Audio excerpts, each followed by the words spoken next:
and just being with other people reduces the urges in life to act out to any form of addiction by 50%, just by showing up. Now that's amazing, just by being in community. But when we have the sense of being able to know that God empowers us and does something in our lives, that is a great thing. Tonight we want to just take a moment, and then I'll do some wrap up here in just a moment. But I'm going to ask Andrea to come. Would you, by the way, my name is, make Andrea feel great.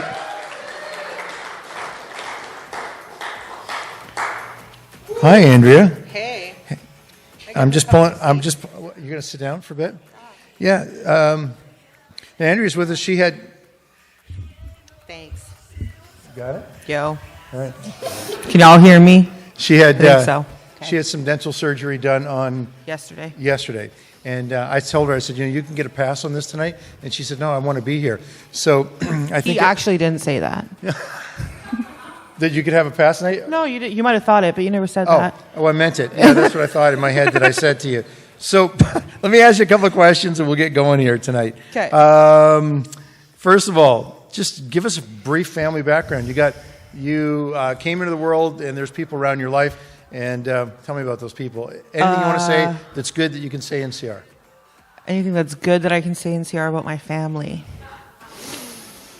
I have an older sister, and I have two parents.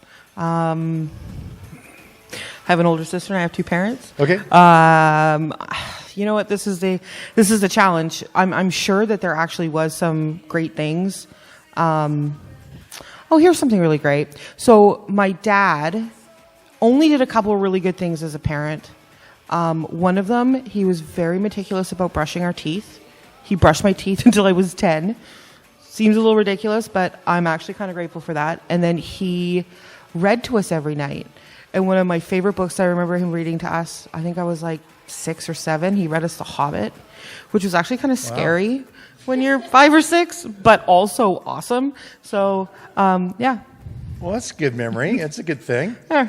Hey, Yeah. you know, it's interesting. There's a from a biblical perspective, it says that one of the things of the 10 are that we honor our parents, right? And sometimes the thing is, it's just the fact that if you have a hard time doing that, just be thankful that you're alive.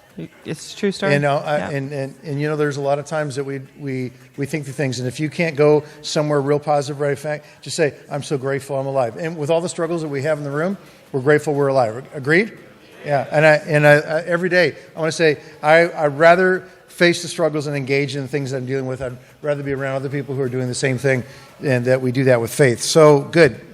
Yeah. You came into the world. I'm not going to ask you how many years ago, but I'll a few tell you. years I'm ago. okay- Oh, I'm you okay want to with talk it. to us? No, I'm fine. How many years ago did you come into the world? 37. 37 years ago. Yeah. Wow. Well, let's give you a hand for that. That was good. Woo. I didn't really do much Yeah, for I that, know. but You just okay, gotta- I'll accept it. Yeah, there you go. Yeah. Well, you've been doing a lot in the 37, though. Let me ask, when you were a kid, what was your favorite food? So my mom usually did most of the cooking, but when she was too tired and too overworked, she would leave it to my dad. And he made this thing. So he made two things that were one of my favorite things. He made burnt banana pancakes. They were never not burnt. They were never burnt, but he called them burnt? No, they were always burnt. Oh, they're always like burnt. black.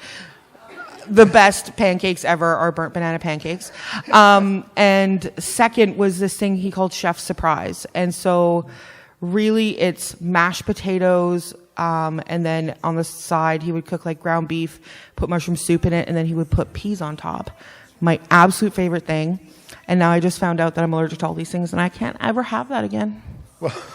Which makes me really sad, actually. Yeah. Yeah, because I can't have mushrooms or potatoes or dairy or Okay, we'll get to that. butter. Yeah. Really, all that stuff? All of it. All right. Sad.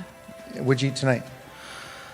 Well, I made I made like roasted veggies, and then I took eggs and cooked it and put it all together and put some stuff on it. It was okay. It's okay. It Good. was okay. Thanks for coming. Yeah. Does anyone You're welcome. Does anyone have a comfort food in the room? Comfort food? No? Yeah, what is yours? No way. Really? Oh. Liver and onions? Dude. What's that? What's back here?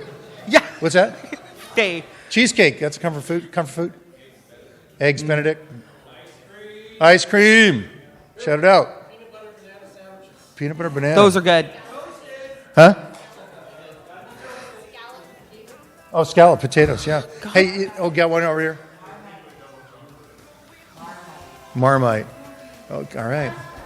Well, we got lots of stuff here. Here's one of the things about favorite food. All these favorite foods. like I can't Do you know have. when I was a little kid, my favorite food, because I grew up in South America, was if I was having a bad day, I just wanted fried bananas on rice, and that's what I would eat. And so if I have a really bad day, and I come in the house and I'm bringing bananas with me, Terry's like, okay, go ahead, just make your bananas and do your fried, do your rice, and we'll talk later. Because I'm just like in that zone at that moment. Everyone's got comfort food, right? Totally. My mom was always tomato soup. If she was eating tomato soup, you just leave mom alone. Good, mom, how you doing? Good, enjoy your soup. So everyone's got their own thing. Hey, what we're going to talk about is being powerless, and let's go right deep into this. When did you get to the place that you realized that you were powerless? Always. Well, So this is why I have a hard time saying nice things about my parents, because I grew up in complete chaos, with two parents who were addicts and drug dealers and violence and abuse and all this stuff. So I was always powerless. And then my sister, who loves me now, I'm not sure that it was so much so when I was a kid, was by the time she was 10, she was like 5'10". So then there was the abuse from siblings that came along with it. So like I literally had no control over anything ever. I always felt powerless. Okay, so when you came to a place, so like as an adult, you're dealing with your own stuff, you're making your own decisions, and you get to the place to say, if I keep living like this, now it's not about your parents, not about your sister, it's not about anybody else, it's just about you, and you come to a place where you go like, when did that happen? When you went like, you know what? I think I'm powerless here. Yeah. So I think the very, very first time that I was actually aware of it was after I was sexually abused for the first time, when I was 8 or 9 or something like that. But as an adult, that happened just about 6 years ago. I was living in between Vancouver and Victoria. I was selling life insurance. Which isn't very much fun because you just have to talk about dying all the time. And I had left Victoria and was trying to transition into moving into Vancouver. And I lost my house, my job, and my car in the same week. Wow. And I lost my car from a car accident and my job from mental health issues that I was actually in denial about. And then I remembered, like it was like a saving grace, this lady that I had sold an insurance policy to, she rented rooms. And so I went and I talked to her to rent a room, except I never actually paid her. And so I lived there for 3 months, and then I moved back in with my sister, and I ended up sleeping on her living room floor. Okay. So, yeah. So there was some point along there that you come and you go, I'm powerless. Yeah. I think what did you do then? Well, it was really interesting. While I was sleeping on my sister's floor in her living room, my responsibility was to take care of her dog. So I would go to Island View Beach every day, and I ended up meeting this really random guy out of absolutely nowhere who told me, I don't know, somehow we ended up talking, and in this conversation he said to me, well, you kind of have a choice. In 5 years, you're going to be 5 years older. So are you going to be sleeping on your sister's floor, or are you going to be doing something different? Wow. So has anyone else ever had that conversation? Yeah? Okay. And the reality of what you just said was really important.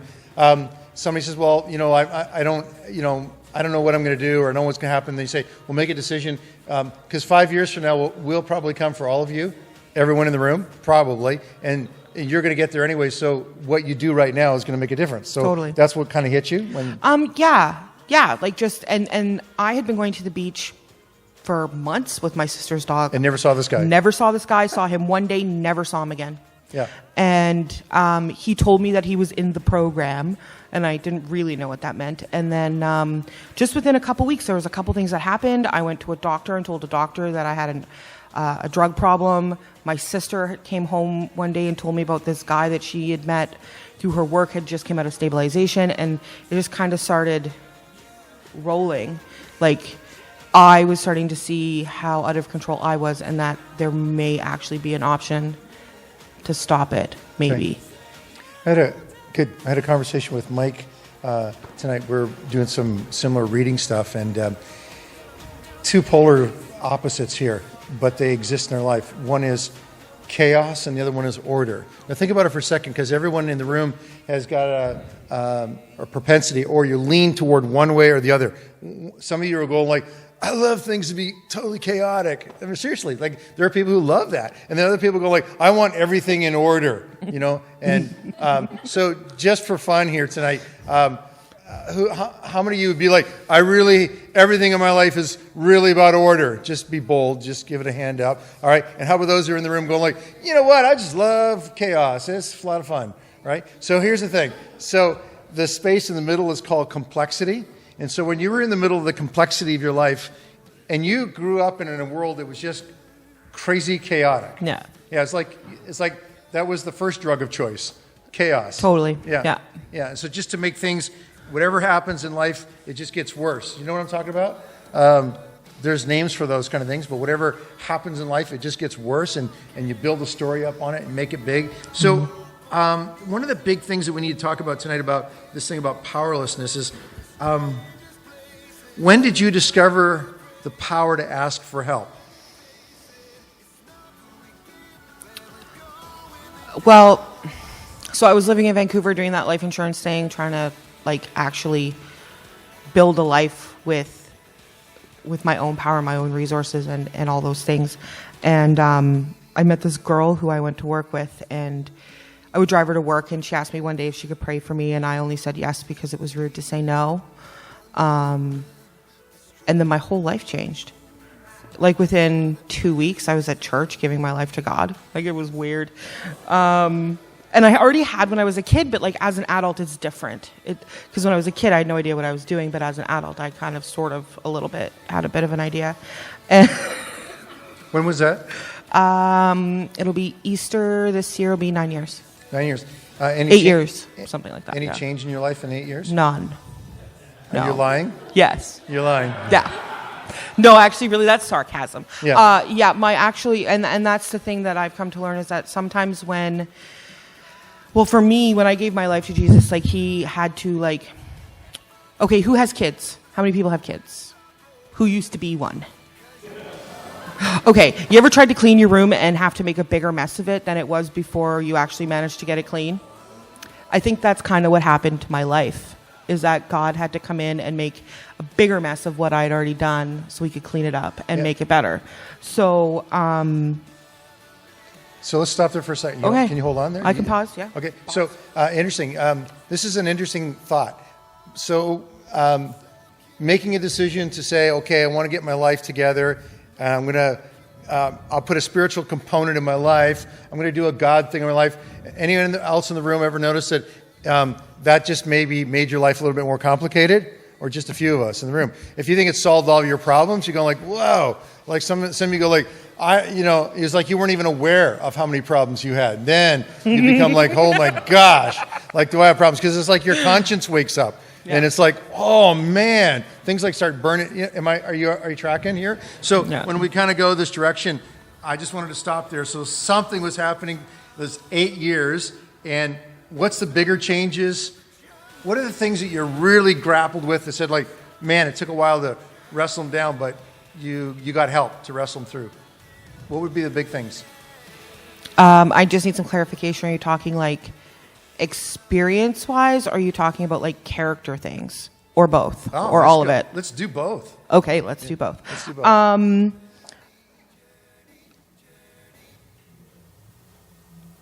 I was not prepared for that. Which part? All of it. I think probably one of the biggest things that I have walked through, and that I can say that I'm still working on it, but definitely on the other side of it, is how I relate to people. Like I used to not have feelings, and it wouldn't matter what was going on with you. I just simply didn't care. And I actually could tell you, like, I actually don't care. And that wasn't weird. Like, it wasn't weird to me to not care about another human being. And the other thing is I used to ask for unnecessary help. So there's a difference between like, hey, I need some help with something. Can you help me with it?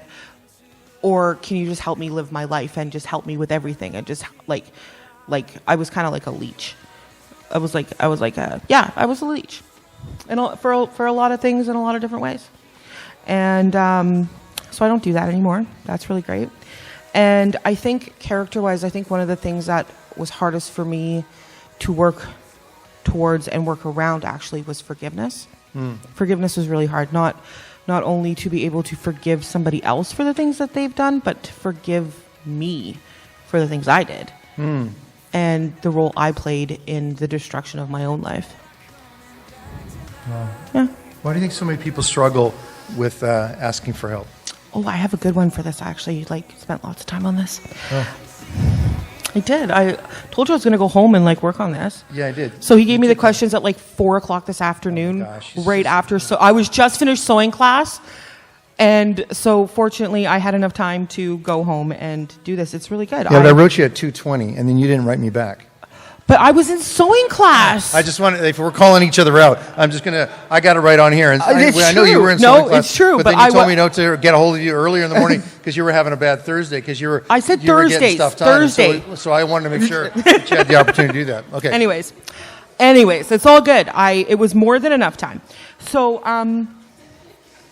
I think that most people struggle for asking for help because we're taught from really young not to ask for help, not to admit that we made a mistake, that we live in actually a global society that teaches us that asking for help or making mistakes is actually shameful.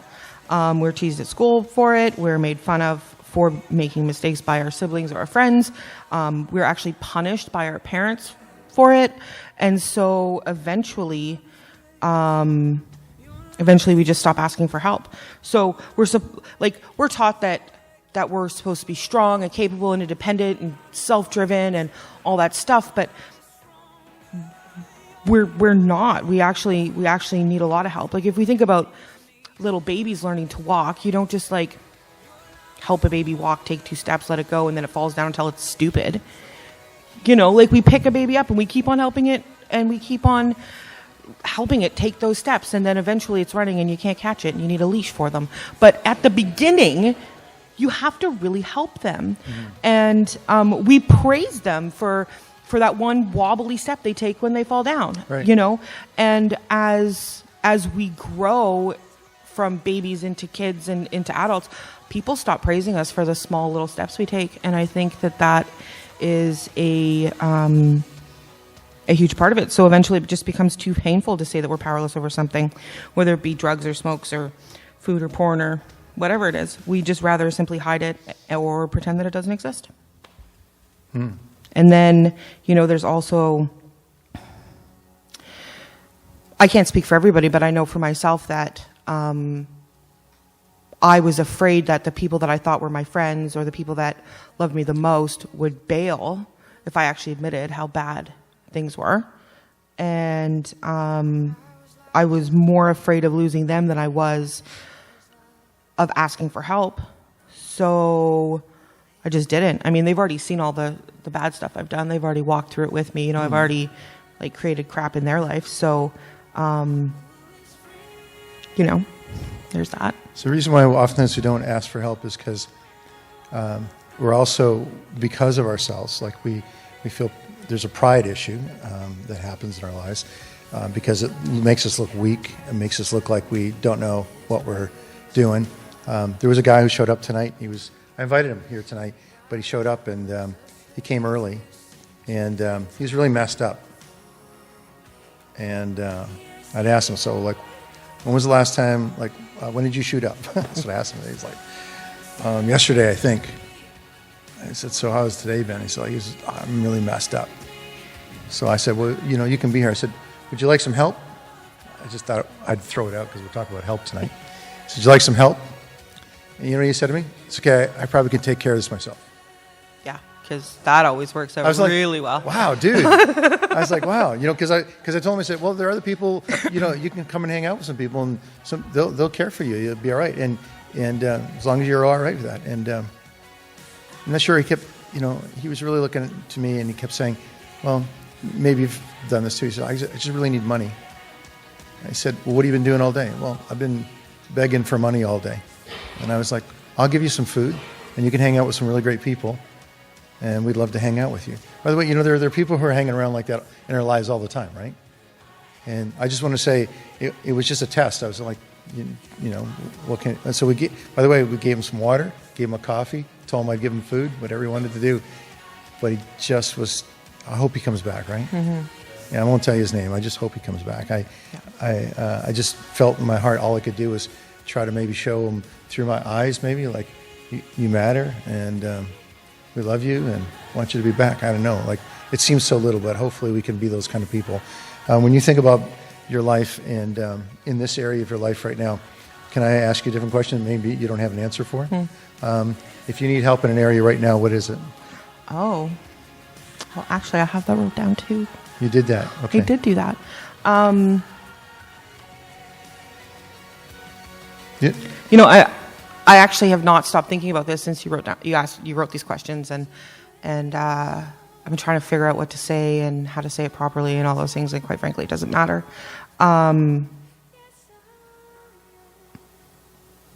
Because the truth is that I come here because I need this place, I need community, I need that in my life, because if I try to do this by myself, if I think that I can probably handle this, I'll be on my balcony getting high in 2 days.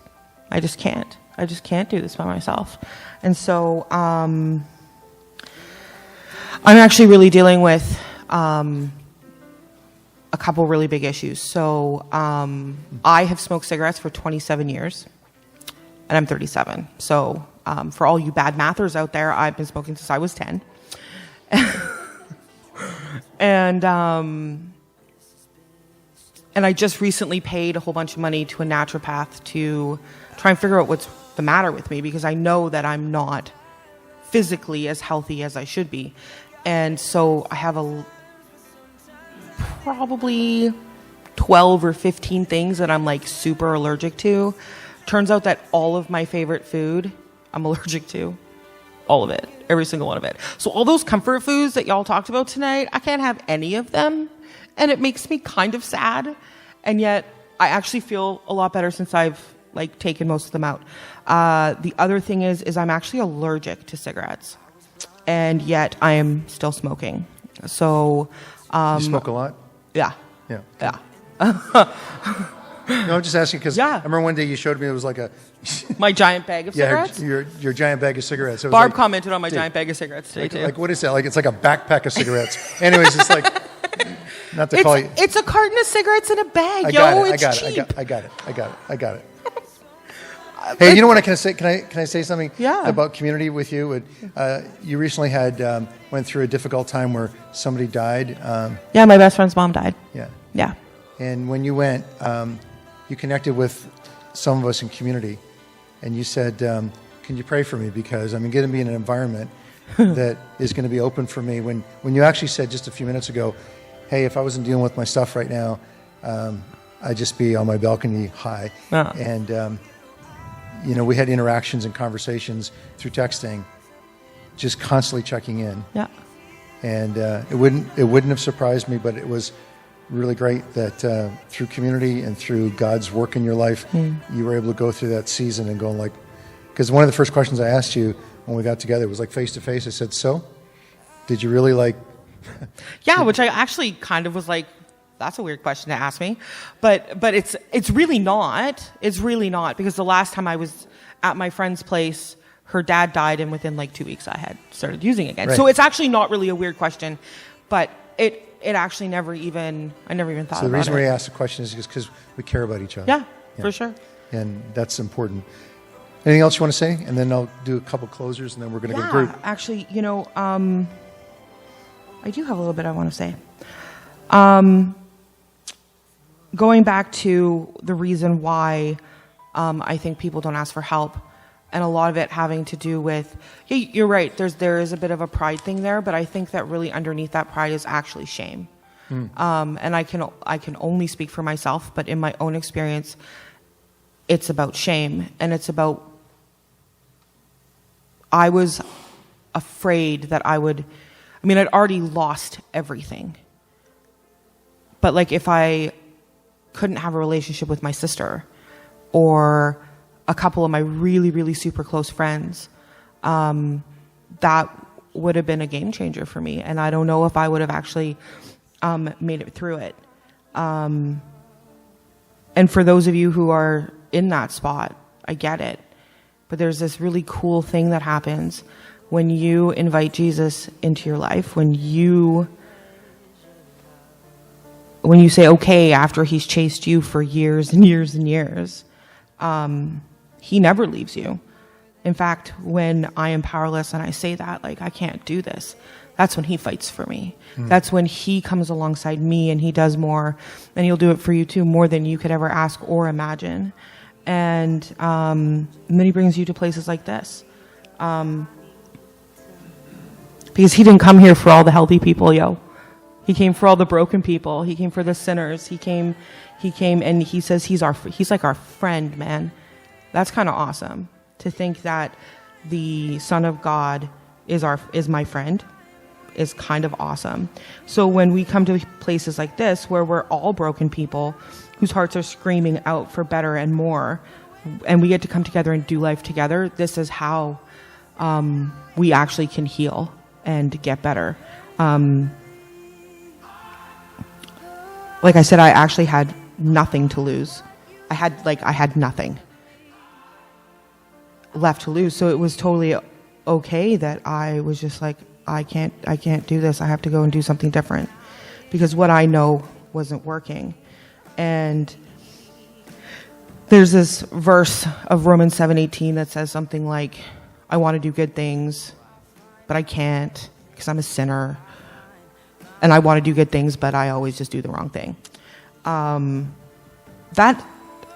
That has changed a little bit, but it kind of, I still do the wrong thing all the time. And I want to do the right thing, and I still can't. And I need to be able to come to places like this with other people who try to do the right thing but can't, so that we can do this better together. So I am actually, one of the things I wanted to do tonight is I need some accountability. I have not been to actual group here since we actually started coming to this building. Part of the reason is because I was busy cooking, and then it was summer, and now I'm just making excuses. So tonight I'm not going because I had dental surgery yesterday, and I've talked too much today. I'm going home and going to rest. But I do need some accountability from the ladies and the dudes in this place to get my butt to group every Friday. Okay. Thank you. The end. Okay.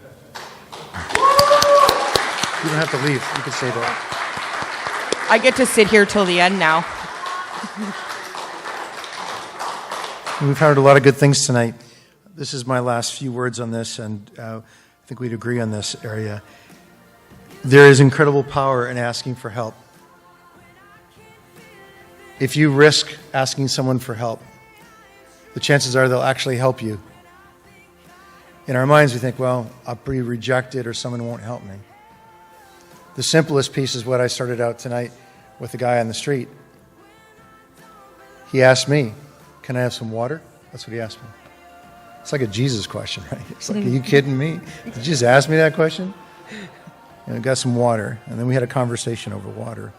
Of course I'll give you water. Of course I'll give you water. In our lives, when things aren't going well, and we're in transition with whatever's happening in our life, or we're dealing with stuff, I'd encourage you to think about gathering some people around your life. In STEPS and in CR, we call that first person as an accountability partner. It's just a peer, another person, a person you hang out with, who say, let's just be real with each other. That's the agreement, okay? You don't have to get any more complicated. Just be real with each other. Because sometimes as we're growing in community here, some of you have been through STEPS, and it's harder to find sponsors. Sometimes I've wondered, maybe we should have like almost like for a season, we should have like a board of advisors, like a sponsor board, where you come to a group of people and they go like, so tell us what's going on. And then these people hang out and listen to us, right? Because the reality is we do need sponsorship, and we do need people who are sponsors. And the thing is when you've been a sponsor is somebody who's gone through STEPS and is living a really strong life.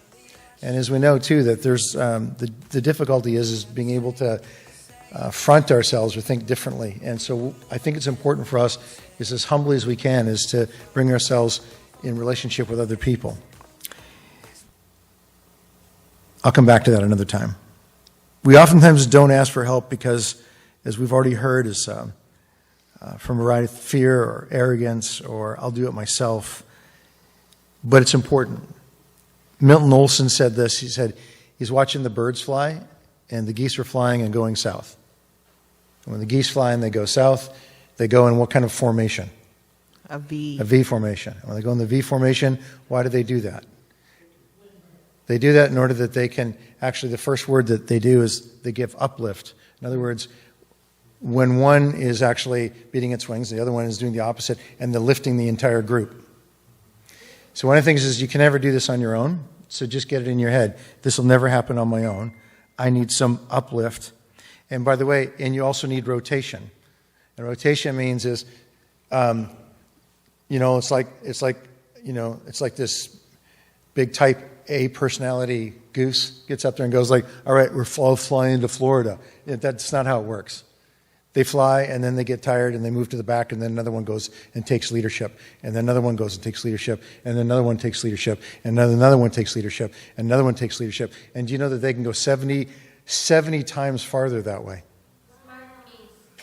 70 times farther. So in your life, when we're going along, we just keep going forward. And we're going to keep bringing stories forward. Because why are we doing that? Because we all get to fly 70 times farther. 50% of the chance of you getting involved and acting out in some form of addiction tonight is reduced already just by being here. The other part is hanging around with people means that you could actually soar farther, longer. This is kind of a cool thing. I'll just leave it with that. It's true. My last little piece down here is that here's the thing, we can be kind of smart about it right now, but actually to say to somebody, I need help. When you're broken and really messed up, you're really sad, you're depressed, you're going like, man, I'm done. That's when you got to say, I need help. And when you say you need help,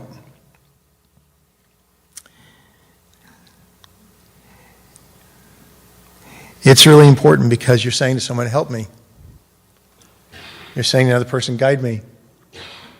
I'm so screwed up right now, I don't know where I'm going. Anybody ever felt like that? Yeah, there you go. I don't even know what to do. Tell me what to do. And of course, somebody who's really smart, they'll say, well, let's not tell you what to do, but let's talk about some stuff and you'll figure out what to do, right? Because we're not here to fix each other, right? That's right. Right. So I encourage you to consider a team of advisors in your own life. Get a group of people together. And what the team of advisors do, they have perspective. That means that they have distance. You're so close to your life and you're painting everything. It's like you're really close to the painting. You can't see anything. But the person who's behind is not the critic. The person who's behind is looking and saying like, okay, maybe you should step back here and look at your life with me for a minute. What's that life looking like? Oh, pretty messed up, dude. That's not even abstract. That's just like, that's totally messed up. And so they say, well, maybe what were you trying to paint? What were you trying to do there? And that's all that person does, is just give perspective. Here's the last thing I want to say about this, and then we go. When you ask for help, when you really mean it, this is what you're saying. I want to take some action. It's empowering to you. I want to take some action. You will never ask for help unless you're ready to take action. Because you say like, I'm so done. I got to deal with this stuff in my life. I want to take some action. And your action, by the way, might be just being here tonight. Your action might be just coming to group. Your action might be saying like, it was another crazy screwed up week. That's your action. But you're saying, you know what? I'm going to trust something. So here's my last little moment.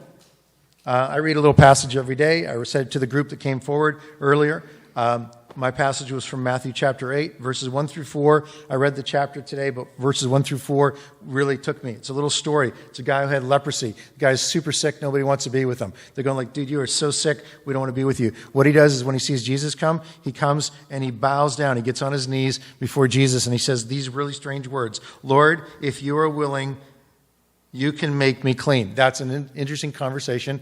It's, Lord, if you're willing, you can make me clean. He already believes that Jesus can do it.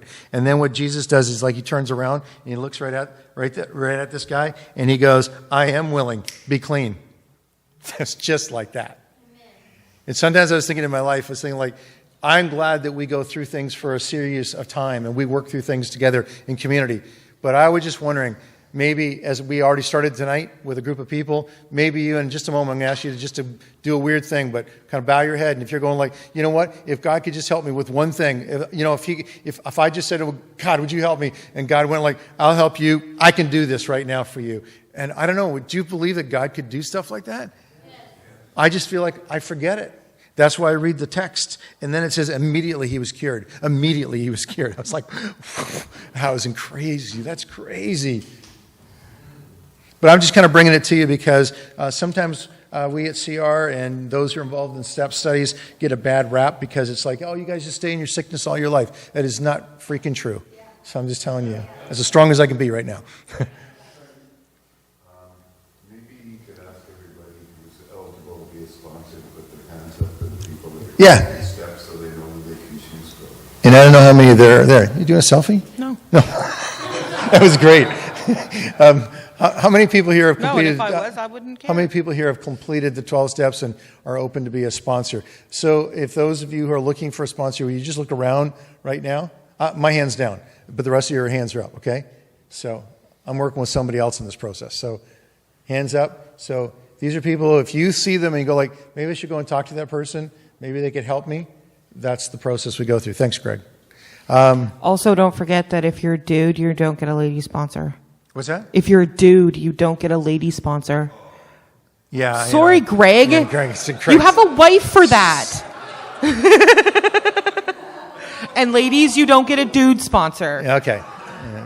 Sorry. Yeah. I didn't make those rules, but they are the rules. Yeah. And sometimes, That helps. one of the things I've learned is sometimes there's rules for a reason. Yeah, there you go. Yeah. Only sometimes. So I'm kind of blowing past our time. Sorry. Hey, you don't even have to bow your head. Would any of you just be bold enough to say like, hey, God, if you could help me with one thing in my life, it's just a little thing. Maybe I'm not going to ask you for the whole leprosy cure. I'm just asking you for a little change in my life. Are you willing, God? Anybody want to say that? I do. I want to put my hand up way up high. God, help us. We come to you and ask you for help. And we listen for your voice. And I heard your voice today when you go, I'm willing.